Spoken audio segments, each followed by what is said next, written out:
мынау өртенді ғой, мынау өртенді ғой, өшір. Ё-моё, қайталамаңдар, мына түрікті жігіттер болмайды мынау. Кәдімгі мынау зарубежный кино сияқты ғой. Апасының деген? Опасный видео екен мынау. 0-ден 10-ға дейін айтып берсеңіз примерно. 10 балл ғой, 10 балл. 10 балл. Ассалаумағалейкум, қалайсыздар? Сізге бір видео көрсетіп жіберсем бола ма? Отзыв айтып жіберсеңіз болды әйтеуір. Ал достар, өткенде мен бірінші трюкімді істеген болатын. Енді қазір ағамыз соған реакциясын береді. Главный, братан, мына видеода не көріп тұрсыз? Соны айтпау керек. Халық біліп қоймау керек қандай видео екенін. Просто эмоция беру керек қой. Дайынсыз ғой, братан, е? Дайын. Күшті видео ғой мынау.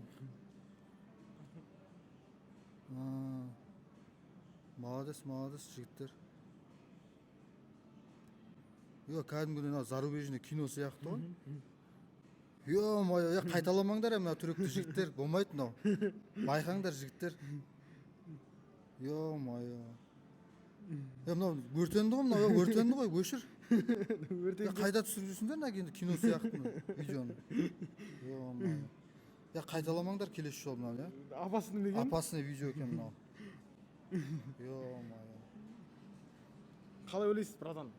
Қалай мынау видео негізі? Күшті видео екен, күшті. 0-ден 10-ға дейін айтып берсеңіз примерно.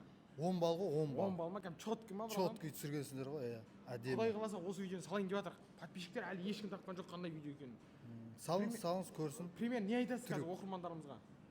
Видео күшті шыққан, әдемі трюк жасаған, шетелдегі кинолар сияқты. Шетелский кинолар сияқты. Шетелский кино сияқты. Чёткі достар, күтіңіздер, құдай қаласа сіздерден қолдау ғана болса болды. Братан, көп рахмет отзывқа. Рахмет.